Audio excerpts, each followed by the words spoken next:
Hello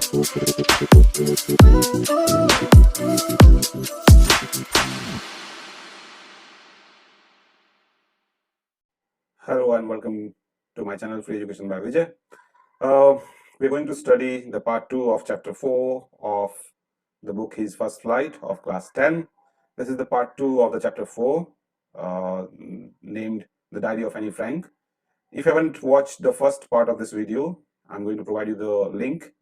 You can just watch it from there and then you can watch this video. That will make a little more sense.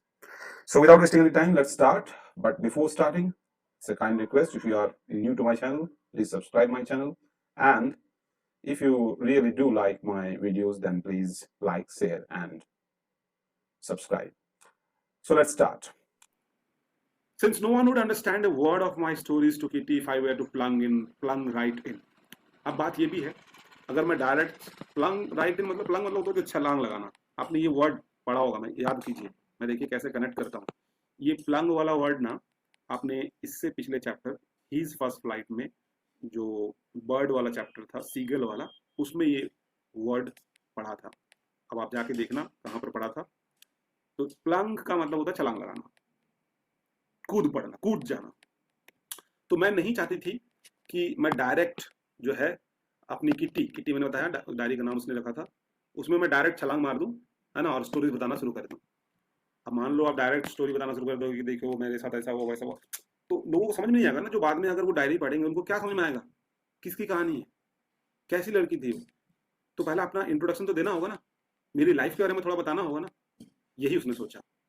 So I would better provide a brief sketch of my life. इसलिए मैंने सोचा कि पहले मैं अपनी life के बारे में बताऊंगी, पहले मैं अपने dislikes, much as I dislike doing so. हालांकि मुझे अपनी लाइफ के बारे में बताना उतना अच्छा नहीं लगता था, बट फिर भी मुझे बताना जरूरी लग रहा है, क्योंकि अगर मेरे बारे में लोग नहीं जानेंगे, अगर मेरा ब्रीफ स्केच नहीं जानेंगे, मैं कौन हूँ, मैं कैसी हूँ, मैं कितने साल की हूँ, मेरी सोच क्या है, मैं कहाँ रह रही हूँ, मेरी कंडीशंस नहीं जानेंगे, तो उनको मेरी बातें, मेरी स्टोरी समझ में नहीं आएंगी. सो आई डिसाइडेड कि मैं अपना ब्रीफ स्केच पहले दूंगी.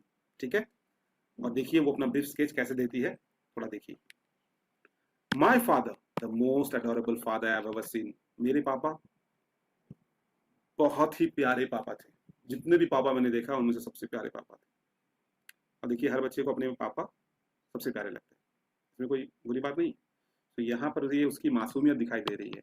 एक 13 ईयर की लड़की जो है वो बोल रही है कि my father the most adorable father, सबसे प्यारे पापा थे जो मैंने देखा था दुनिया में.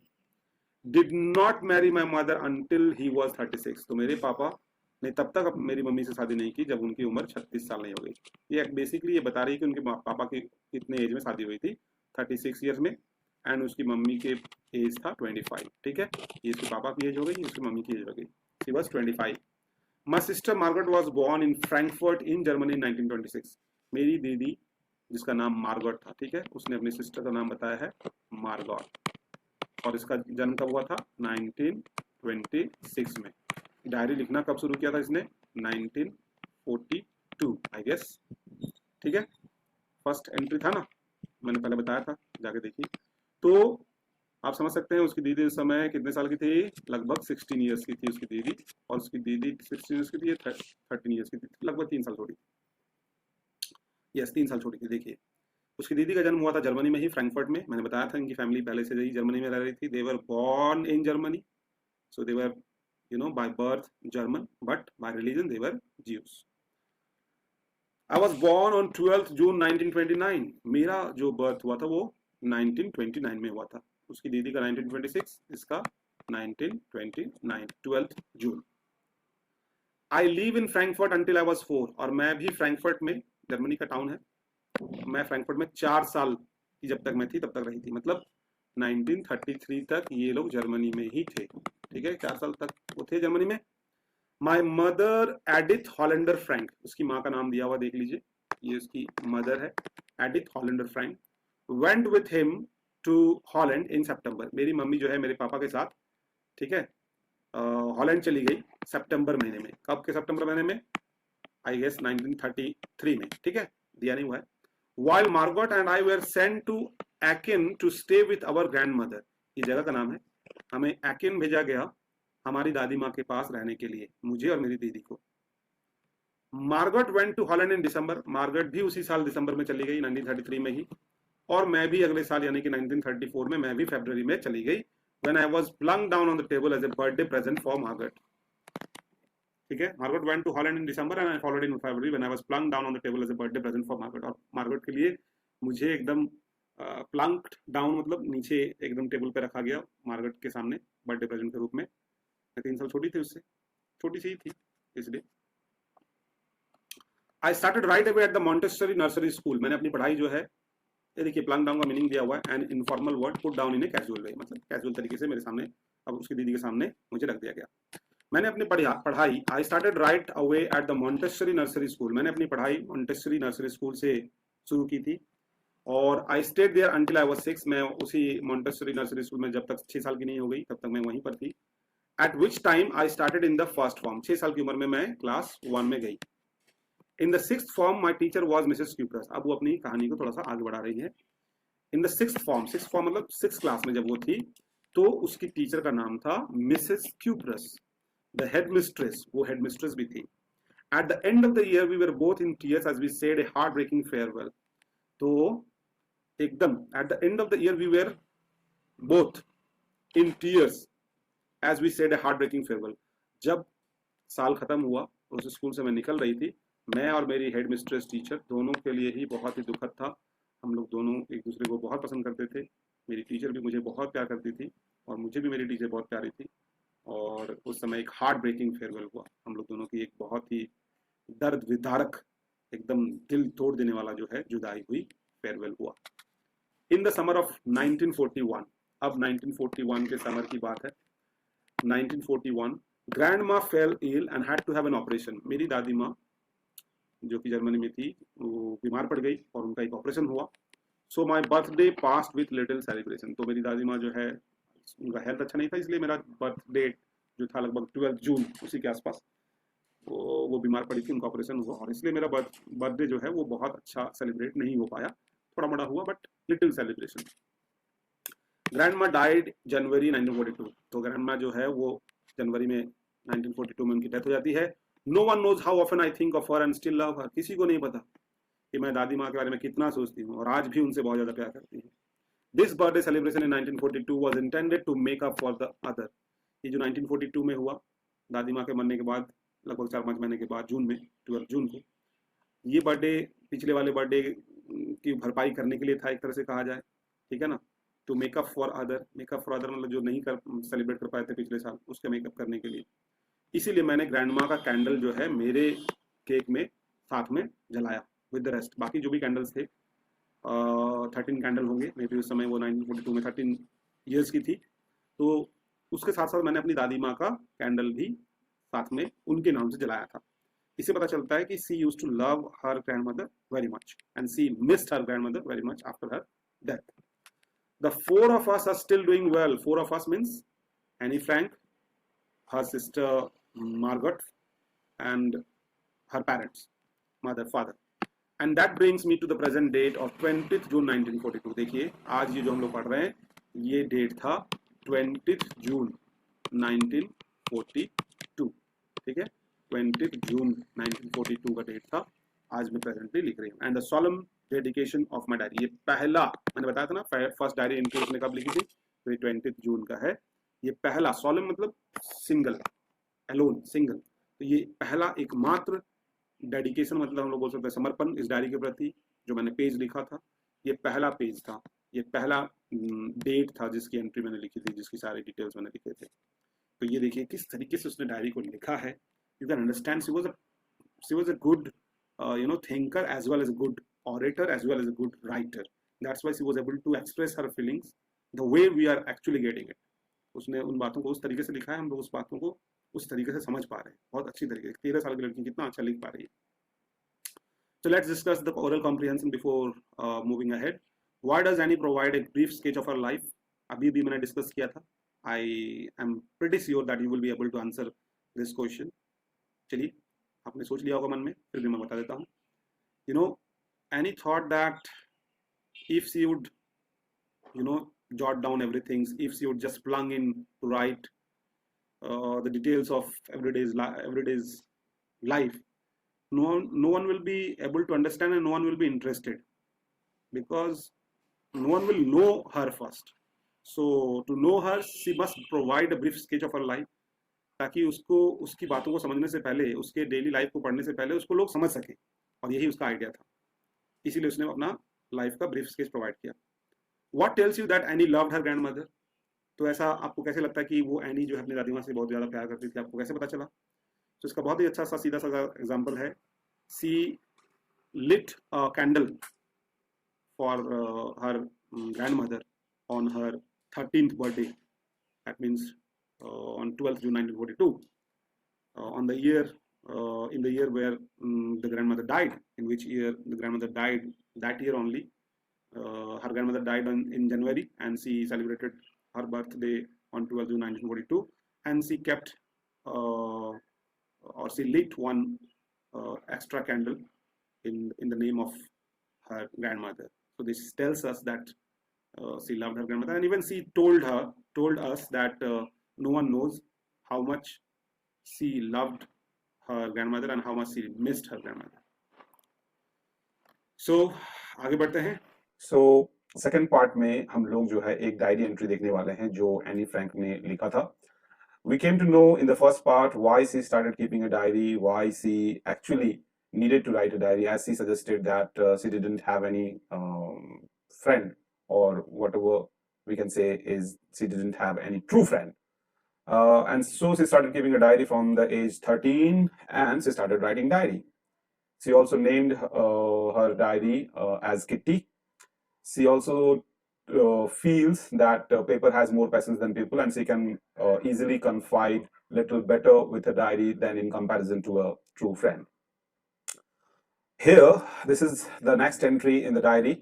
उसकी डायरी में से लिया गया है, and it is about 20th June 1942. We already discussed what was the situation. It was during the Second World War. The Second World War was going on during this time, and because of that, they had to hide in a place which was a kind of office of his father Otto Frank. अब उन्होंने क्या लिखा इस diary में, चलिए देखते हैं. एक छोटी सी बच्ची, 13 साल की बच्ची जो है वो कैसे लिख रही है, क्या क्या उसके मन में फीलिंग्स है, वो उसने इस पेज के थ्रू बताने की कोशिश की है. चलिए देखते हैं. डियरेस्ट किट्टी, तो जैसा कि मैंने आपको बताया था, किट्टी उसने ऑलरेडी अपनी डायरी का नाम रख दिया है, and she thinks that she is not going to jot down everything like every other individual would do. तो उसने सोचा था कि चलो भाई मैं कुछ एक काम करती हूँ कि नाम रख देती हूँ, तो that will be little more convenient. और उसने अपने लाइफ के बारे में थोड़ा सा बताया था ताकि लोगों को बोरिंग ना लगे, लोग समझ पाएं आखिर वो कैसी लड़की थी, और उसके बाद उसकी चीजों को समझे. तो उसने अपनी डायरी का नाम जो है किट्टी रखा था. Our entire class is quacking in its boot. तो आपको समझ में आ रहा है कि जो सीन है जो है, जिस डायरी एंट्री की बात हो रही है, इसमें उसने अपने क्लासरूम का एक सिचुएशन यहाँ पर डिस्क्राइब किया है कि पूरा क्लासरूम जो है ना, it was quaking in its boots. जैसा कि यहाँ पर ऑलरेडी मीनिंग सजेस्ट किया गया है. Quaking in its boots means shaking with fear and nervousness, मतलब पैर कांप रहे थे डर के कारण, नर्वसनेस के कारण. और ऐसा अमूमन स्टूडेंट्स के साथ तभी होता है जब रिजल्ट्स आउट होने वाले हों, ये रिजल्ट्स आने वाले हों, और आप थोड़े से डरे सहमे से रहते हो, पता नहीं रिजल्ट में क्या होगा क्या नहीं होगा. और यहाँ पर भी वही मैटर था. The reasons of course is the forthcoming meeting in which the teachers decides who will move up to the next form and who will be kept back. तो इनके डर, इनके नर्वसनेस का कारण भी यही था कि आने वाले समय में एक मीटिंग होने वाली थी टीचर्स के बीच में, इंक्लूडिंग द हेड मिस्ट्रेस, कि उसमें ये मीटिंग में डिसाइड होता है कि किसको प्रमोट किया जाए और किसको रिपीट किया जाए, यानी कि किसको सेम क्लास में ही रखा जाए. सो थोड़ा सा नर्वसनेस था बच्चों के मन में, और उनको डाउट था कौन पास होगा कौन नहीं, और ऐसा ही चल रहा था. स्पेकुलेशंस का समय था, स्पेकुलेशंस किए जा रहे थे, अंदाजा लगाया जा रहा था, शर्त लगाए जा रहे थे. Half the class is making bets. आधा क्लास जो है शर्त लगाने में ही मशगूल था. आधा क्लास जो है they were busy in actually making bets. और किस बात का बेट, देखिए यहाँ पर दिखाई बताया जाएगा एनी फ्रैंक के द्वारा. जीएन, अब ये जीएन आप समझ लो कि उसकी कोई सहेली थी जिसका नाम शॉर्ट नेम उसने लिखा है GN. And I laugh ourselves silly at the two boys behind us. तो मैं और जीएन, एनी फ्रैंक बोल रही है, मैं और जीएन. ये जीएन जो है first letter of name and title of her friend है, तो आप इसे समझ लें शॉर्ट फॉर्म में लिखा है इसने अपने फ्रेंड का नाम. तो मैं और जीएन जो है वो पीछे के दो लड़कों के ऊपर लगातार हम लोग हंस रहे थे, उनकी बेवकूफी के ऊपर. क्यों? बिकॉज वो जो दो लड़के थे जिनका नाम था, एक का नाम था सीएन और एक का नाम था जैकस, ये सीएन भी देखिए शॉर्ट फॉर्म है, तो सीएन और Jacques who have stacked there entire holiday, stacked मतलब होता है दांव पे लगाना, यू नो, बाजी पे लगाना, दांव पे लगाना, किसी चीज को on the stake, on on the line लगाना, किसी चीज पे लगा देना, तो समझ लीजिए दाव खेलना या यू नो चांस लेना। तो they have stake their entire holiday, उन्होंने पूरा का पूरा अपना जो छुट्टी था, एग्जाम्स जो होते हैं ना, फाइनल एग्जाम्स जो होते हैं उसके बाद छुट्टी होता है, उसके बाद फिर रिजल्ट्स अनाउंस होते हैं, तो वो जो एग्जाम, फाइनल एग्जाम के बाद का जो समय था, वहां से लेकर जो आज जो स्कूल में क्लासरूम का समय है जहां पर रिजल्ट्स आउट होने वाले हैं, ये पूरा समय उन्होंने, पूरा हॉलीडे जो है ना, बस बेट्स लगाने में ही बर्बाद कर दिया। ठीक है, जस्ट वो लोग लगातार शर्त लगा रहे थे। कौन शर्त लगा रहे थे? एक सीएन जो लड़के का नाम है और एक का नाम है जैकस। ठीक है, और इन दोनों पे हंस रहे थे कौन कौन? एनी और जीएन। ठीक है, जीएन एंड एनी, ऐसा वो बोल रही है। तो जीएन और एनी इन दोनों लड़कों के ऊपर हंस रहे थे because they have put the entire holiday on the line of just betting who will pass and who will not. From morning to night, सुबह से लेकर शाम तक बस यही वो लोग का काम होता था। You are going to pass, no I am not, yes you are, no I am not, ऐसे ही हो रहा था। तुम पास हो जाओगे, नहीं मैं पास नहीं होऊंगा, तुम पास हो जाओगे, नहीं मैं पास नहीं होऊंगा। इस तरह का वो लोग लगातार पूरा छुट्टी बिता दिए थे ऐसे ही बोलते बोलते। Even G's pleading glance, GS मतलब वही उसकी जो सहेली थी उसी को बोला गया है, वो अपने उन दोनों लड़कों की तरफ ना प्लीडिंग ग्लांस, अब ग्लांसेस मतलब क्या होता है? ग्लांसेस मतलब होता है झलक, एक झलक देखना, और प्लीडिंग मतलब आप समझ रहे हो, रिक्वेस्ट करते हुए कि प्लीज आप पास करो, कितना शर्त लगाओगे, बोल नहीं रही थी मुंह से, बस ऐसे कर रही थी। तो इस तरह का जो ग्लांसेस वो दे रही थी, उसके बाद भी वो लोग चुप नहीं हुए। उसके साथ साथ my angry outburst can't calm them down, तो मेरा गुस्सा से उनकी तरफ मैंने कुछ भी बोला, अरे चुप हो जाओ, कितना तुम लोग शर्त लगाओगे, हाँ कितना शर्त लगाओगे। फिर भी वो लोग शांत नहीं हुए, फिर भी वो लोग काम डाउन नहीं हुए। If you ask me there are so many dummies that about a quarter of the class should be kept back, लेकिन अगर मुझसे पूछा जाए तो मेरे क्लास में तो बहुत सारे डमीज थे। डमीज यहाँ पर मतलब जो है नमूना बोल सकते हैं, या हम लोग बोल सकते हैं कमजोर बच्चे बोल सकते हैं, यहाँ पर वीक स्टूडेंट बोल सकते हैं। ठीक है, उस सेंस में बोला गया है। तो बहुत सारे वीकर स्टूडेंट्स थे मेरे अनुसार, अकॉर्डिंग टू एनी फ्रैंक वो बोल रही है। और इतने वीकर स्टूडेंट्स थे कि लगभग quarter of the class, quarter of the class मतलब कितना होता है? वन फोर्थ, वन फोर्थ मतलब कितना होता है? लगभग 25%।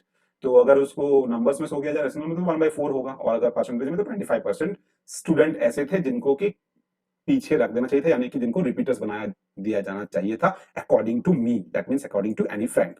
But teachers are the most unpredictable creatures on earth. आप देख सकते हो एक 13 ईयर की जो लड़की है, उसका मेंटेलिटी कैसा है, उसे लगता है कि टीचर्स जो होते हैं ना, वो बहुत ही अनप्रेडिक्टेबल क्रिएचर्स होते हैं अर्थ में, जिनके बारे में कुछ भी भविष्यवाणी करना खतरनाक है, वो कभी भी कुछ भी कर सकते हैं, वो डिपेंड करता है उनके मूड के ऊपर। ऐसा एनी फ्रैंक सोचती थी कि teachers are the most unpredictable creatures on earth. ऐसा सच में है क्या? मुझे नहीं लगता ऐसा है, teachers are not unpredictable, but बच्चों को ऐसा लगता है। ठीक है, I am not so worried about my girlfriends and myself, तो एनी बोल रही है कि मैं मेरी सहेलियों के बारे में और मेरे बारे में उतनी ज्यादा वरीड नहीं थी। किस बारे में? कि that we will make it, मतलब हम लोग पास आउट हो जाएंगे। मुझे इतना भरोसा था, मुझे ये नहीं था कि हम लोग रिपीटर हो जाएंगे या फेल हो जाएंगे। वी विल मेक इट, मुझे पूरा भरोसा था कि मैं और मेरी सहेलियां पास हो जाएंगी। The only subject I am not sure about is maths, बस एक ही सब्जेक्ट में श्योर मैं नहीं थी, उसमें शायद मुझे इंटरेस्ट भी नहीं था, इसलिए ऐसा बोल रही है एनी फ्रैंक, वो था maths. Anyway, all we can do is wait, बस जो भी हो। अब मैथ्स में इंटरेस्ट नहीं था, मैथ्स में डर था, लेकिन जो भी हो, अब वो क्या कर सकते हैं, एग्जाम तो हो चुका है, अब वेट ही कर सकते हैं, इंतजार ही कर सकते हैं, ऐसा एनी फ्रैंक बोल रही है। Until then we keep telling each other not to lose heart, और तब तक, जब तक रिजल्ट ना निकल जाए, तब तक हम लोग अपनी एक दूसरे की सहेलियों को लगातार यही बोल रहे थे कि तुम दिल छोटा मत करो, तुम पास हो जाओगी, तुम भी दिल छोटा मत करो, तुम भी पास हो जाओगी। ये पूरा क्लासरूम में ही चल रहा था, तो हमारी सहेलियों के बीच में भी चल रहा था। हम लोग एक दूसरे को दिलासा दे रहे थे कि तुम पास हो जाओगी, तुम पास हो जाओगी, तुम पास हो जाओगी, तुम पास हो जाओगी। I get along pretty well with all my teachers, जहां तक मेरा सवाल है, एनी फ्रैंक फिर कह रही है, मेरा जो बाकी टीचर्स के साथ, लगभग सारे टीचर्स के साथ मेरा काफी अच्छा बनता था। I get along pretty well मतलब अच्छा बनता था, अच्छा पटरी था, अच्छा हम लोग बोलते हैं ना, अच्छा पटरी खाता था, अच्छा रिलेशन था टीचर्स के साथ, अच्छी अच्छे ताल्लुकात थे। देयर आर 9 ऑफ देम, उसके स्कूल में कितने टीचर्स थे? टोटल 9, जिसमें से 5 लेडीज और 2 जेंट्स टीचर थे। ओ सॉरी, उल्टा मैंने कह दिया, 7 जेंट्स टीचर थे और 2 लेडीज थी, 7 मैन एंड 2 वुमेन। ठीक है, तो 7 मैन और 2 वुमेन टीचर्स थी। मिस्टर किजिंग, ठीक है ना, इसको मिस्टर किसिंग नहीं पढ़ेंगे आप, मिस्टर किजिंग है। तो mister किजिंग the old foggy who teaches maths. Old foggy means, इसको यहाँ पर देखिए दिया हुआ है, ओल्ड फॉगी का मतलब होता है एन ओल्ड फैशन्ड पर्सन, एक पुराने पद्धति का, पुराने फैशन का इंसान। देखिए पुराने जमाने में मुझे टीचर्स की अगर मैं पिक्चर्स देख पा रहा हूँ, बहुत सारे पुराने जमाने में, हालांकि मैं जब पढ़ाई किया था उस समय वैसे धोती कुर्ता वाले टीचर्स मैंने देखे हैं, मैंने साथ में पढ़ाई भी है। तो उस समय उस जमाने में थे कुछ टीचर्स थे जो धोती कुर्ता पहन के आते थे, साइकिल में आते थे, हवाई चप्पल पहन के आते थे। उस तरह के भी टीचर्स, उस तरह की भी एज मैंने देखा हुआ है, और आप लोगों में ने शायद नहीं देखा होगा, आज के जो जनरेशन के बच्चे हैं उन्होंने नहीं देखा होगा। लेकिन पुराने जमाने में टीचर्स जो हैं वैसे ही बहुत ही सिंपल, काफी अर्निंग होती नहीं थी, बहुत ज्यादा सैलरीज थी भी नहीं, और काफी सिंपल रहते थे, लेकिन हाँ काफी ज्ञानी होते थे आज के टीचर्स की तुलना में। Yes, I believe this is my point of view. तो खैर उसके जो मैथ्स के टीचर थे, जो 7 में से out of 1 which was mister किजिंग, वो एक ओल्ड फैशन्ड पर्सन थे और वही मैथ्स पढ़ाते थे। तो देखिए इसको मैथ्स से डर भी था, एनी फ्रैंक ने कहा भी था, और मिस्टर किजिंग आखिर ऐसा क्या था देखते हैं। Mister किजिंग was annoyed with me for ages. देखिए उसने कहा था कि सभी टीचर्स के अच्छे अच्छे रिलेशन थे, सिर्फ मिस्टर किजिंग जो है ऐसा लगता है कि काफी युगों युगों से मेरे से नाराज थे, बिकॉज गुस्सा थे, because I talk so much. और उनका कारण था गुस्सा होने का क्योंकि मैं बहुत ज्यादा बात किया करती थी, ऐसा एनी फ्रैंक का कहना है। आफ्टर सेवरल वार्निंग्स ही असाइंड मी एक्स्ट्रा होमवर्क। कई बार वार्निंग्स देने के बाद उन्होंने पनिशमेंट के तौर पे मुझे वो एक्स्ट्रा होमवर्क दिया करते थे, ऐसा उनका नेचर था। तो मैं मेरे को एक बार उन्होंने बात करते हुए देख लिया और उन्होंने मुझे इस बार जो है एक टॉपिक दिया, एक ऐसे दिया लिखने के लिए एज ए पनिशमेंट, और उस ऐसे का हेडिंग था ए चैटर बॉक्स। चैटर बॉक्स मतलब क्या होता है, हम लोग बोलचाल वाला भाषा में बोल सकते हैं जो बातूनी, जो काफी ज्यादा बातचीत करती है, बाचाल, और हम लोग बोल सकते हैं टॉकेटिव, बहुत ज्यादा टॉकेटिव जो होता है। तो she was talkative, she used to talk a lot, and that's why she was given kind of a punishment, but you know it is a kind of a funny punishment. There was no physical punishment, there was no mental harassment. Just he also wanted to play with the girls. He also wanted to play with Annie. As he was so much talkative, so he gave a homework or an extra essay to write, kind of a punishment to Annie, and the heading of the essay was, the subject of the essay was a chatterbox, which is quite funny. मतलब basically उसे punishment दिया गया था कि उसे अपने बारे में ही लिखना था कि आखिर इतनी ज्यादा बचाल क्यों है, ठीक है। A chatterbox, what can you write about that. Anne ने सोचा चैटर बॉक्स, अब ये चैटर बॉक्स के ऊपर मैं आखिर मैं क्या ही लिख सकती हूँ। I would worry about that letter. मैंने सोचा ठीक है बाद में चिंता करेंगे क्या लिखेंगे क्या नहीं। जब उन्होंने होमवर्क दिया तो मैंने हेडिंग जो है कॉपी में लिख लिया। I decided, I jot down the title in my notebook मैंने टाइटल लिख लिया कि मुझे इस पे एक्स्ट्रा होमवर्क मिला है, पनिशमेंट के तौर पे लिख के लाना है, और मैंने बैग में डाल दिया और मैंने चुप रहने की कोशिश की, ट्राई टू कीप क्वाइट, ठीक है ना, कोशिश की। दैट इवनिंग, उस दिन शाम को जब मैंने अपने बाकी सारे होमवर्क्स खत्म कर लिए थे, I had finished the rest of my homework, the note about the ऐसे कॉट माय आई। वो जो नोट मैंने लिखा था, टाइटल लिखा था ए चैटर बॉक्स, वो मेरी आंखों में पड़ा और मैं सोचने लगी। While chewing the tip of my fountain pen, I began thinking about the subject while chewing the tip of my fountain pen. ये फाउंटेन पेन नहीं है, डिजिटल पेन है, it can be written on screen and all that. उसके पास fountain pen था जो हम लोग लिखते हैं, कॉपी में लिखने के लिए यूज करते हैं, वो अपने मुंह में डाल करके वो चबा रही थी। I don't support all this, ठीक है ना, चबाने से कोई एक्स्ट्रा दिमाग नहीं आता, लेकिन बच्चों को ऐसा लगता है कि अगर वो पेन चबा रहे हैं तो काफी सोच रहे हैं। कुछ बच्चे होते हैं छत की तरफ देख रहे होते हैं, तो ऐसा कुछ होता नहीं कि छत से कुछ इंस्पिरेशन उन्हें मिल जाए, बट अलग अलग तरीका होता है लोगों का कुछ चीजों को याद करने का। And she was trying to actually get some point to write in that essay which was given to her by the maths teacher, Mr. Kissing. Anyone could ramble on and leave big spaces between the words. कोई भी अगर लिखना चाहे तो कुछ भी अनसंट, ramble on मतलब just talk or write aimlessly for long, मतलब बिना कुछ सोचे समझे, बिना कोई एम के, कुछ भी चाहे तो कुछ भी लिख सकता है अनसंट, काफी लंबा लंबा और काफी लंबे लंबे स्पेस छोड़ करके बड़ा बना सकता है। But the trick was to come up with convincing argument. लेकिन मेरे दिमाग में ये आइडिया था कि आखिर ऐसा कुछ करना है कि जिसमें कुछ कन्विंसिंग आर्गुमेंट में दे पाऊं। कन्विंसिंग आर्गुमेंट मतलब कुछ ऐसे तथ्य, कुछ ऐसे तर्क में दे पाऊं जिससे कि बात करना जो है वो सार्थक लगे, जिससे कि टॉकिंग जो है वो जेन्युइन लगे। यहाँ पर देखिए दिया हुआ कन्विंसिंग आर्गुमेंट का मतलब है statement made in such a manner that people believe it, मतलब लोगों को ये विश्वास हो जाए कि हाँ सच में बात करना जरूरी है। इस तरह के मेरे दिमाग में आ रहा था। और कैसे कन्विंसिंग आर्गुमेंट्स देने थे, to prove the necessity of talking. ये देखिए जो मैं अभी बता रहा था कि बात करने की जो आवश्यकता है, बात करने की जो जरूरत है, उसको सार्थक साबित कर सके, ऐसे तर्क के साथ मैं लिखना चाहती थी। ये मेरे दिमाग में ट्रिक आ रहा था। आई थॉट एंड थॉट, मैं सोचती रही and suddenly I had an idea, और तभी मेरे दिमाग में एक आइडिया आया भी। I wrote the 3 pages Mister Keesing had assigned me, और मैंने 3 पेज लिख डाले जो मिस्टर केजिंग ने मुझे असाइन किया था, जो ऐसे लिखने के लिए। हेडिंग क्या था? एक चैटर बॉक्स, उसके ऊपर उसने 3 पन्ने लिख डाले।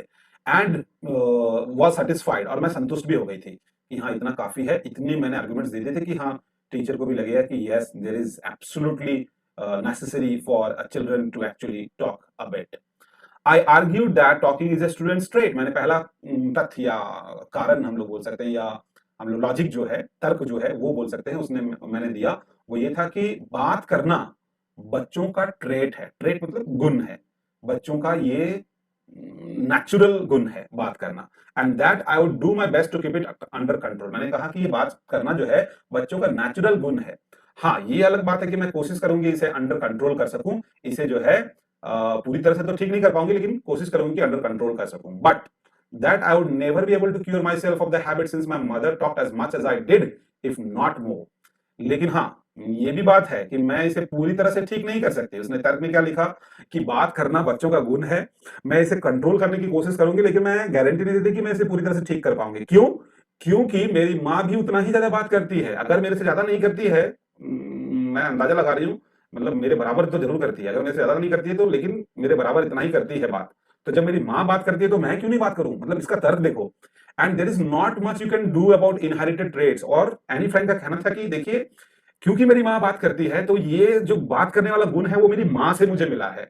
और जब माँ पिता से कोई गुण मिलता है ना, उसको इनहेरिटेड ट्रेट बोलते हैं। इनहेरिटेड ट्रेट्स मतलब क्वालिटीज फिजिकल और mental that one gets from one parents. ऐसी क्वालिटीज जो फिजिकल हो या मेंटली हो, जो आपको आपके पेरेंट्स से मिलती है। मदर फादर कोई भी हो सकता है। तो उसने कहा कि बात करना ना मेरा इनहेरिटेड ट्रेट्स है, आनुवंशिक गुण है। बट इन रियलिटी स्टूडेंट्स, बात करना कोई इनहेरिटेड ट्रेट नहीं होता है। तो उसने, एक छोटी बच्ची थी तो उसके हिसाब से उसने जो भी तर्क उसको लगा सही, वो उसने देने की कोशिश की ताकि वो सही साबित हो सके। ठीक है? और वो बात करने की सार्थकता, बात करने की जेन्युइनिटी को वो साबित कर सके। So she came she an idea came to her that कि बात करना क्यों जेन्युइन है, बात करना क्यों नेसेसरी है। उसने कहा कि एक तो ये भाई कि ये बच्चों का गुण है, दूसरा ये कि ये मेरी इनहेरिटेड ट्रेट है जो मुझे मेरी माँ से मिला है। तो इसे मैं पूरी तरह से तो क्योर नहीं कर सकती, कंट्रोल कर सकती हूँ। Mister किजिंग had a good laugh at my arguments. Mister किजिंग ने जब वो ऐसे पढ़ा, वो ऐसे पढ़ के हंसने लगे, अच्छा खासा हंसे। But when I proceeded to talk my way through the next lesson, अगले क्लास में, अगले लेसन में मैं फिर से बात करने लगी, और उन्होंने मुझे फिर से देख लिया और पकड़ लिया, और उन्होंने मुझे फिर से पनिशमेंट दे दिया। और इस बार ही असाइन मी ए सेकंड ऐसे। इस बार उन्होंने मुझे दूसरा ऐसे लिखने के लिए बोला। और पता है इस बार का ऐसे का टाइटल क्या था? This time it was supposed to be on an incorrigible chatterbox. इस बार उन्होंने मुझे एन इनकॉरिजिबल चैटर बॉक्स के ऊपर लिखने के लिए दिया। अब एन इनकॉरिजिबल मतलब क्या होता है? कभी ना ठीक होने वाला, something that can not be corrected, usually a bad quality. ऐसी चीज जिसको कि ठीक नहीं कह सकता। तो उन्होंने हेडिंग ही दे दिया कि कभी ना ठीक होने वाला चैटर बॉक्स। मतलब इसने कर दिया था ना कि मैं इसे पूरी तरह से क्योर नहीं कर सकती, it is an inherited trait. तो उसने, टीचर भी बहुत चला और वो उसके साथ खेल रहे थे। और पनिशमेंट भी देखो कितने फनी हेडिंग्स उन्होंने दिए थे ऐसे लिखने के लिए। और उन्होंने इस बार दिया एन इनकॉरिजिबल चैटर बॉक्स, कभी ना ठीक होने वाली बातूनी लड़की, कभी ना ठीक होने वाली talkative girl chatter box. I handed it in, मैंने भी लिख डाला फिर से कुछ ना कुछ दर्द दे करके। And Mister Keesing had nothing to complain about for about 2 lessons. Mister Keesing ने भी पढ़ा और 2 लेसन्स तक तो उन्होंने मुझे कुछ टोका नहीं। लेकिन मैं तो थी बचाल, मेरे अंदर तो था ये टॉकेटिव गुण, जो गुण जो था वो इनहेरिटेड। मैं तो ठीक होने वाली नहीं थी और ये मैंने मान भी लिया था। However during the third lesson he would finally had enough. बस he had finally had enough. बस तीसरे लेसन में, तीसरा क्लास जब वो ले रहे थे, तो उन्होंने बात करता हुआ मुझे देखा और फिर वो बर्दाश्त नहीं कर पाए। उनका जो पैसेंस था वो खत्म हो गया। एंड उन्होंने गुस्से से कहा, Anne Frank, as punishment for talking in class, write an essay entitled quack quack quack, said Mister Chatterbox. देखिए गुस्सा से वो उसको हेडिंग दे रहे हैं, ये सीन उसी चीज का है। और इस बार उन्होंने बोला कि एनी फ्रैंक, पनिशमेंट के तौर पे मैं तुम्हें फिर से एक बार ऐसे लिखने के लिए दे रहा हूं, और इस बार टाइटल होगा quack quack quack, said Mister Chatterbox. Quack quack quack करते रहती है बाचाल लड़की की मालकिन जो है, मिस्ट्रेस जो है, यानी कि हेड जो है। ठीक है ना? तो क्वैक क्वैक क्वैक करने वाली चैटर बॉक्स की हेड या मिस्ट्रेस हम लोग बोल सकते हैं। इस तरह का हेडिंग दिया था। अब देखिए 2 उसने ऐसे लिख डाले, इसी टॉपिक के ऊपर। अब ये हेडिंग सुन के तो पूरा क्लास रोड, पूरा क्लास चिल्लाने लगा। सब हंसने लगे, क्वैक क्वैक क्वैक इस तरह के बोला तो सब लोग हंसने लगे, मैं भी हंसे बिना नहीं रह सकी। I had to laugh too, though I had nearly exhausted my ingenuity on the topic of chatterboxes. हालांकि मैं अपने आप को ये चैटर बॉक्स के टॉपिक के ऊपर मुझे जितने तर्क देने थे वो मैंने दे डाले थे, और इसीलिए मैं इस टॉपिक के ऊपर बिल्कुल एग्जॉस्ट हो चुकी थी। जो कुछ भी लिखना था वो मैंने लिख डाला था। अब मेरे पास और अपने आप को इनजेन्युइनिटी मतलब ओरिजिनलिटी और इन्वेंटिवनेस जो भी मुझे करना था, जो भी मुझे साबित करना था इस चैटर चैटर बॉक्स टॉपिक के ऊपर, वो तो मैंने अपने पहले 2 एसेस में लिख डाले थे। इसलिए अब मेरे पास पॉइंट्स नहीं थे। एग्जॉस्टेड यहाँ पर होने का मतलब, कहने का मतलब है थक नहीं गई थी। कहने का मतलब है कि उसके पास जो भी तर्क थे, जो भी पॉइंट्स थे, जो उसके दिमाग में आ सकते थे, वो उसने ऑलरेडी पिछले लास्ट 2 एसेस में लिख डाले थे। तो अब उसके पास और कोई अलग से तर्क बचा नहीं था। So that's what she wanted to mean, that I had nearly exhausted my ingenuity. जो मुझे अपने आप को सही साबित करने के जो भी तर्क थे वो मैंने लिख डाले थे, और मैं अब मेरे पास इस टॉपिक के लेकर कोई खास तर्क बचे नहीं थे। So it was time to come up with something else. इसलिए मेरे दिमाग में आ रहा था कि नहीं, कुछ अलग करना पड़ेगा, समथिंग ओरिजिनल, कुछ ओरिजिनल सोचना पड़ेगा। मेरी एक फ्रेंड थी जिसका नाम था Sanne, who is good at poetry, जो कि पोएट्री में बहुत ही अच्छी थी, and offered to help me write. और उसने मुझे हेल्प किया और उसने कहा कि ठीक है, मैं तुम्हें हेल्प करूंगी इस टॉपिक को लिखने में। The essay from beginning to end in verse. उसने कहा क्योंकि मैं पोएट्री में अच्छी हूं तो मैं शुरू से लेकर लास्ट तक इस ऐसे को वर्स के रूप में, वर्स मतलब होता है रिदमिक पोयम, रिदमिक मतलब पोयम मतलब हम लोग बोलते हैं राइमिंग पोयम, ठीक है ना, जिसके लास्ट में वर्ड्स मैचिंग होते हैं, रिदम जिसको हम लोग बोलते हैं, रिदम में रहता है, जिसमें राइमिंग स्कीम मेंटेन रहता है। लास्ट वर्ड्स के साउंड्स जो है मतलब लगभग लगभग सिमिलर साउंड करते हैं। मे बी फर्स्ट लाइन का थर्ड लाइन से, सेकंड लाइन का फोर्थ लाइन से अलग अलग पैटर्न होता है, तो उसको हम लोग वर्स बोलते हैं, रिदमिक पोयम जो सॉन्ग टाइप के होते हैं। तो उसकी फ्रेंड सैनी ने कहा कि मैं तुम्हारी हेल्प करूंगी इस ऐसे को शुरू से लेकर लास्ट तक पोयम के रूप में लिखने में। And I jumped for Joy, और मैं खुशी से उछल पड़ी क्योंकि मेरी फ्रेंड हेल्प करने वाली थी। Mister किजिंग was trying to play a joke on me with his this ridiculous subject। मैंने भी सोच लिया मिस्टर किजिंग बड़ा मेरे साथ मजाक कर रहे थे, इस तरह का बकवास सब्जेक्ट दे करके, इस तरह का रिडिकुलस सब्जेक्ट दे के मेरे साथ मजाक उड़ा रहे थे मेरा। लेकिन अब मैं ऐसा लिखूंगी कि उनका ही मजाक बन जाएगा। मैंने ऐसा सोचा।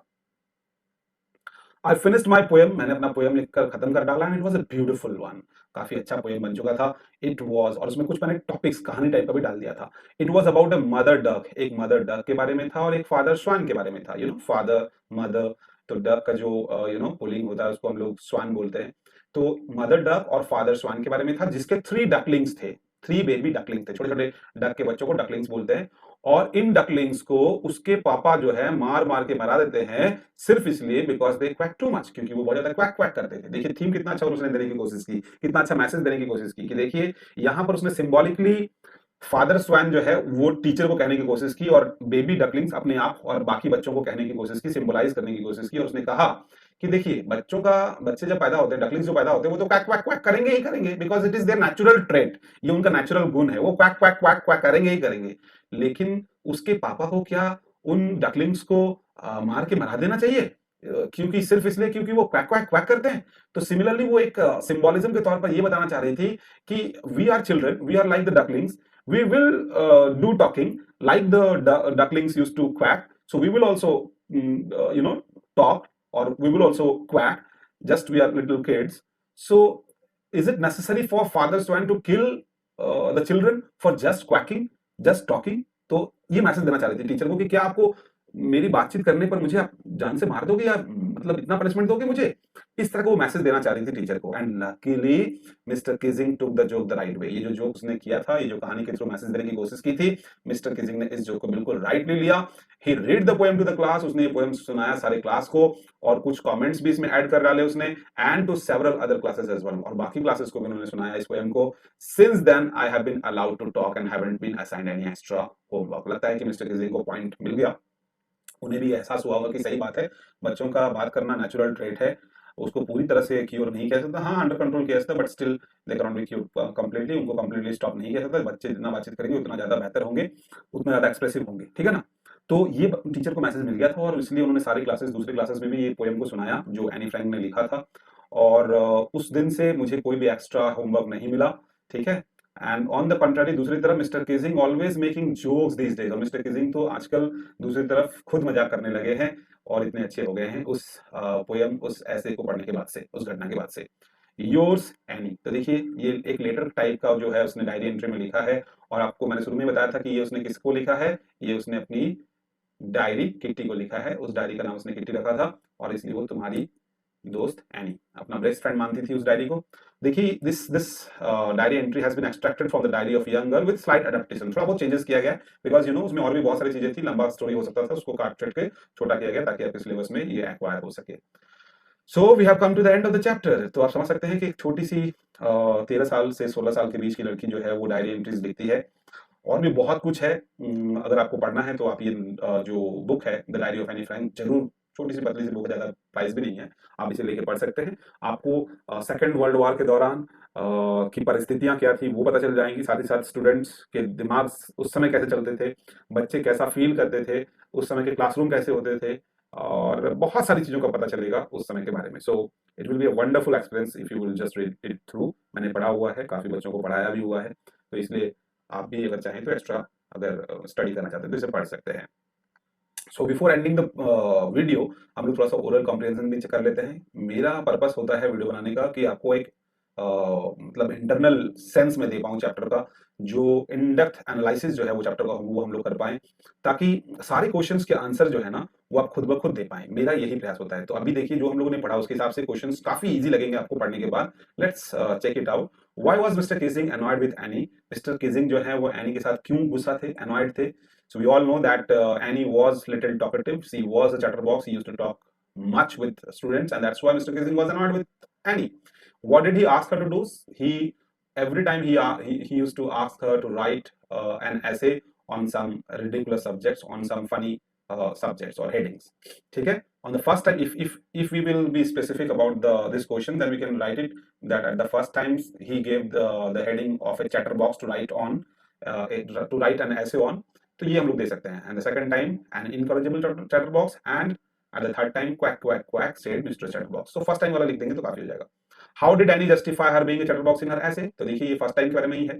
सो she actually justified herself by giving some logical points. She actually wrote that talking is children's natural traits, and that's why she will try to control it, but it will be impossible to cure it completely.